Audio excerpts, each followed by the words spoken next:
Hello students, welcome to my YouTube channel. हम class +2 chemistry का chapter aldehyde ketone and carboxylic acid कर रहे हैं। लास्ट वीडियो लेक्चर में हमने जो है वो अल्फा हाइड्रोजन्स की एसिडिटी के बारे में पढ़ा था। आज जो है हम अल्फा हाइड्रोजन की एसिडिटी के बेस्ड एक रिएक्शन करेंगे, जो कि हमारी एक बहुत इंपॉर्टेंट रिएक्शन है, अल्डोल कंडेंसेशन रिएक्शन। ये जो है वो अल्फा हाइड्रोजन की एसिडिटी के कारण ही जो है वो हो पाती है, क्योंकि हमारे अल्फा हाइड्रोजन्स बहुत ज्यादा एसिडिक बिहेवियर के होते हैं। इसी के कारण जो है वो हमारे ऐसे कंपाउंड जिनमें अल्फा हाइड्रोजन्स प्रेजेंट होते हैं वो अल्डोल कंडेंसेशन के अंदर जो है वो प्रोसीड करते हैं, अल्डोल कंडेंसेशन रिएक्शन जो है वो हमें प्रोवाइड करते हैं। तो सबसे फर्स्ट बात जो अल्डोल कंडेंसेशन के बारे में हमें जाननी है वो ये है कि ये सिर्फ उन्हीं कंपाउंड्स में होती है जिनमें अल्फा हाइड्रोजन होता है, हैविंग अल्फा हाइड्रोजन्स। एल्डिहाइड में भी हो सकती है कीटोन,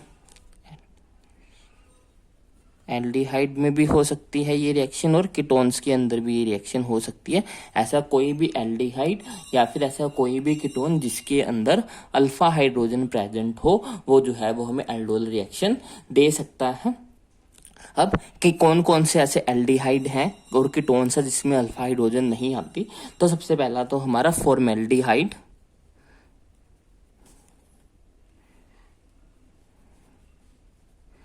फॉर्मेल्डिहाइड ये जो है वो हमारा होता है C+OH, दोनों तरफ जो है वो H पोजीशंस H लगी होती हैं, इसीलिए इसमें कोई भी अल्फा हाइड्रोजन नहीं होती है, इसीलिए ये हमें जो है वो कभी भी एल्डोल रिएक्शन नहीं देगा। तो फॉर्मेल्डिहाइड कभी भी हमें एल्डोल कंडेंसेशन रिएक्शन जो है वो नहीं प्रोवाइड करता है। इसके अलावा हमारा बेंजल्डिहाइड, अगर हम बेंजल्डिहाइड बनाए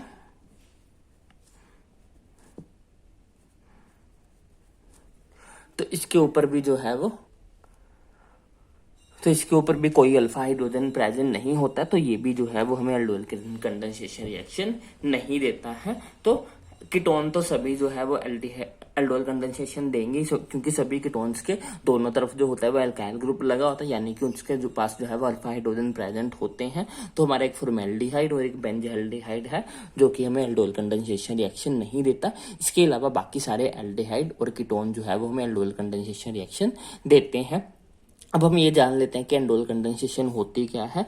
इसमें क्या होता है कि दो मोलिक्यूल्स ऑफ सिमिलर एल्डिहाइड और सिमिलर कीटोन या फिर डिसिमिलर मोलिक्यूल्स ऑफ एल्डिहाइड और कीटोन आपस में जो है वो कंडेंस करते हैं in the presence of a dilute base, in the presence of basic medium. तो ये आपस में कंडेंस करते हैं और हमारे पास जो है वो बीटा हाइड्रोक्सी एल्डिहाइड या फिर बीटा हाइड्रोक्सी कीटोन की फॉर्मेशन करते हैं। जब भी हमारे दो एल्डिहाइड के मोलिक्यूल,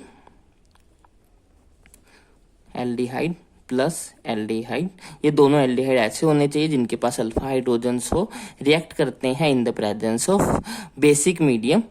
बेस की प्रेजेंस में जब ये रिएक्ट करवाते हैं तो हमारे पास जो है वो बीटा हाइड्रोक्सी एल्डिहाइड की फॉर्मेशन होती है। सेम अगर हम दो कीटोन्स को रिएक्ट करवाएं, दो कीटोन्स के मोलिक्यूल अगर आपस में रिएक्ट करते हैं in the presence of dilute sodium hydroxide, basic medium के अंदर अगर ये रिएक्ट करते हैं तो हमारे पास मिलता है बीटा हाइड्रोक्सी कीटोन। तो एल्डिहाइड और कीटोन दोनों के दोनों जो है वो एल्डोल कंडेंसेशन रिएक्शन देते हैं। एक एग्जांपल करके देखते हैं रिएक्शन का। फॉर एग्जांपल हमारे पास हो इथानल, अगर हम एक इथानल मोलिक्यूल को रिएक्ट करवाते हैं दूसरे इथानल मोलिक्यूल के साथ,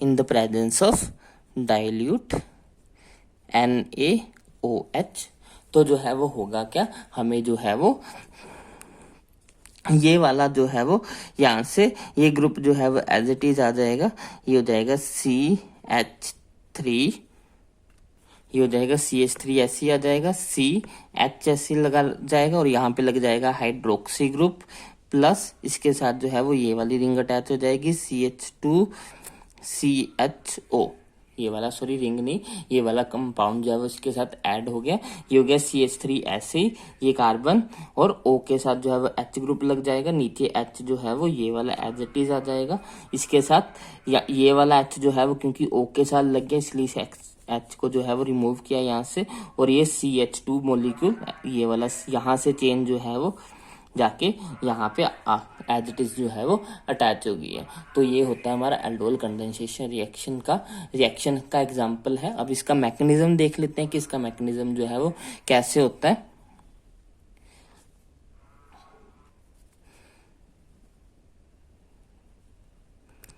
मैकेनिज्म जो है वो इसका तीन स्टेप्स में होता है। सबसे पहले स्टेप में क्या होता है, जो हमारा बेसिक मीडियम हमने डाला है, जो हमने बेस डाला है, वो क्या करता है, अल्फा हाइड्रोजन को एब्स्ट्रैक्ट कर लेता है और इनोलेट की फॉर्मेशन करता है। क्योंकि हमारे अल्फा हाइड्रोजन जो है बहुत ज्यादा एसिडिक नेचर के होते हैं, इसीलिए जो है वो बेस उनको जो है वो एब्स्ट्रैक्ट कर लेता है, खींच लेता है, जिसके कारण वहां पे इनोलेट की फॉर्मेशन होती है। तो सबसे फर्स्ट स्टेप में हमारा इनोलेट की फॉर्मेशन होगी, formation of enolate which is stabilized by resonance।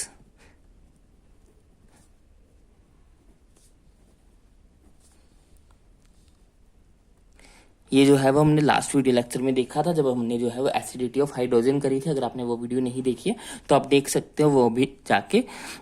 तो कोई भी एक एल्डिहाइड का मोलिक्यूल, क्योंकि हमने 2 एल्डिहाइड मोलिक्यूल लिए, तो कोई भी एक एल्डिहाइड का मोलिक्यूल इसमें पार्टिसिपेट करेगा। जो हमारा सॉल्यूशन है बेसिक, उसका जो है वो OH नेगेटिव क्या करेगा, यहाँ से एक H को जो है वो एब्स्ट्रैक्ट कर लेगा और H अपने इलेक्ट्रॉन इसके पास छोड़ के जो है वो निकल जाएगा, इस OH नेगेटिव के साथ जुड़ जाएगा, यानी कि हमारे पास वाटर मॉलिक्यूल रिलीज हो जाएगा। और इस C के ऊपर जो है वो हमारे पास इलेक्ट्रॉन्स आ जाएंगे, नेगेटिव चार्ज आ जाएगा,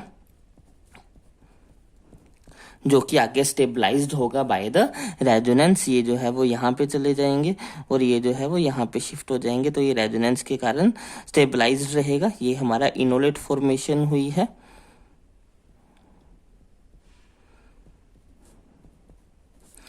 तो ये हमारा है इनोलेट, जो कि स्टेबलाइज्ड होता है रेजोनेंस स्ट्रक्चर के कारण। तो पहला स्टेप होता है हमारे इनोलेट की फॉर्मेशन।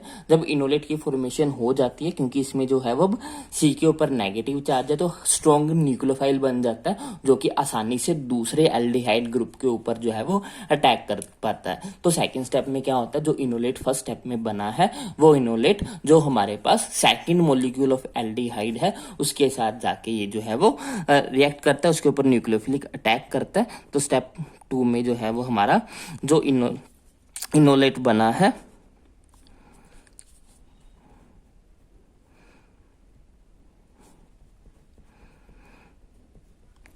वो हमारा रिएक्ट करता है। जो सेकंड एल्डिहाइड ग्रुप है हमारा, सेकंड एल्डिहाइड ग्रुप हमारे पास है, सेम ही हमने लिए हैं, दोनों इथेनॉल ही लिए हैं।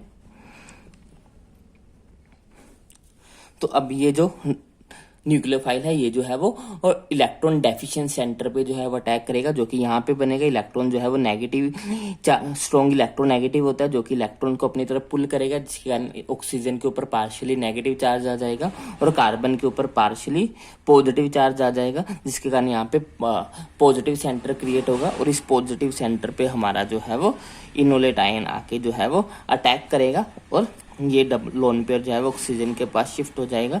तब होगा क्या, ये CH3 ग्रुप ऐसे ही आ जाएगा, ये वाले C के डबल बॉन्ड टूट गया, O के ऊपर जो है वो नेगेटिव चार्ज आ गया डबल बॉन्ड वाला, और साथ में H ऐसे लगा हुआ। अब इस C के ऊपर आके जो है वो इसी इनोलेट ने आके अटैक कर दिया, तो ये वाला CH2 ग्रुप इस C के साथ जुड़ जाएगा, तो इस C के साथ CH2 ग्रुप लग गया और बाकी C double bond O H जो है वो एज इट इज आ गया। अब क्या होगा, O के ऊपर नेगेटिव चार्ज आ गया, जो हमारा वाटर की फॉर्मेशन हुई थी, जो पहले स्टेप में हमारा वाटर फॉर्म हुआ था वो क्या करेगा, यहाँ से H पॉजिटिव जो है वो O नेगेटिव, यहाँ से H पॉजिटिव जो है वो एब्स्ट्रैक्ट कर लेगा वापिस, और OH नेगेटिव जो है वो हमारे पास वापिस एज इट इज वापिस आ जाएगा, जो कि एज द कैटलिस्ट यहाँ पे यूज हुआ था। OH नेगेटिव बस रिएक्शन को इनिशिएट करने के लिए यूज हुआ था, तो उसको वापिस बाहर निकलना भी है, तो H पॉजिटिव जाके यहाँ पे अटैच हो जाएगा, ये हो जाएगा CH3COH H CH2 C double bond O और H। ये है हमारा हाइड्रोक्सी ग्रुप। बीटा हाइड्रोक्सी क्यों बोलते हैं, क्योंकि ये कार्बोनिल ग्रुप है, इसके साथ वाला अल्फा ये हमारा बीटा पोजीशन पे हाइड्रोक्सी ग्रुप लगा हुआ है, तो इसलिए इसको बीटा हाइड्रोक्सी एल्डिहाइड बोलते हैं। इसका पूरा नाम क्या होगा, इसका नाम होगा हमारा 3 हाइड्रोक्सी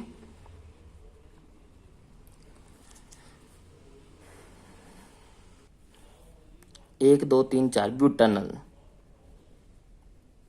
तो ये हमारे प्रोडक्ट की फॉर्मेशन हुई है 3 हाइड्रोक्सी ब्यूटानल। अब आगे ये तो हो गया हमारा, इसी को हम एल्डोल के नाम से भी जानते हैं, हाइड्रोक्सी प्रोडक्ट्स को हम एल्डोल भी बोलते हैं, इसीलिए जो है वो इस रिएक्शन का नाम हमने एल्डोल कंडेंसेशन पढ़ा है। आगे एल्डोल्स जो है वो आगे डिहाइड्रेशन भी करते हैं, आगे जो है वो एल्डोल की डिहाइड्रेशन हो जाती है, वो भी रिएक्शन हम करके देखते हैं। आगे है डिहाइड्रेशन ऑफ एल्डोल्स। डिहाइड्रेशन का मतलब क्या होता है, रिमूवल ऑफ वाटर। डिहाइड्रेशन का मतलब होता है रिमूवल ऑफ वाटर मॉलिक्यूल जो है वो एल्डोल में से बाहर निकल जाता है। हमने अभी एल्डोल बनाई थी, उसका स्ट्रक्चर बनाते हैं, वो क्या था, CH3C ऊपर OH, यहाँ पे हमारा H, ये था हमारा CH2 और यहाँ पे C डबल बॉन्ड O, ये हमने अभी बनाया था 3 हाइड्रोक्सी ब्यूटानल। अब यहाँ पे क्या होता है, ये दोनों जो है वो आपस, यहाँ से वाटर मॉलिक्यूल रिलीज हो जाता है, ये बॉन्ड यहाँ पे शिफ्ट होता है, और ये बॉन्ड यहाँ पे शिफ्ट होता है, और OH नेगेटिव जो है वो अपने इलेक्ट्रॉन लेके वापस बाहर निकल जाता है, और ये दोनों आपस में जुड़ के जो है वो हमारे पास वाटर मॉलिक्यूल को रिलीज करते हैं, इसलिए इसको डिहाइड्रेशन रिएक्शन बोलते हैं। तो बीच में हमारे पास आ जाता है double bond CH3CH, OH remove हो गया, यहाँ पे ये वाला इलेक्ट्रॉन बॉन्ड आने के कारण यहाँ पे बीच में डबल बॉन्ड बन जाएगा HC डबल बॉन्ड O, तो ये हमारे पास बन जाते हैं अनसैचुरेटेड एल्डिहाइड्स। तो अनसैचुरेटेड एल्डिहाइड की फॉर्मेशन होती है बाय द डिहाइड्रेशन ऑफ एल्डोल्स। तो आज के लिए बस इतनी। आज जो हमने एल्डोल रिएक्शन करी वो in the presence of basic medium करी। नेक्स्ट वीडियो लेक्चर में हम एसिड कैटालाइज्ड जो एसिड की प्रेजेंस में एल्डोल की रिएक्शंस करके देखेंगे। तो अगर आज की रिएक्शन आपको अच्छे से समझ में आई हो तो आप इस वीडियो को लाइक करें, शेयर करें। अगर आपको कोई भी डाउट हो या फिर आपके कोई सजेशन हो तो आप कमेंट सेक्शन में लिख सकते हो। Thanks for watching, bye bye, take care.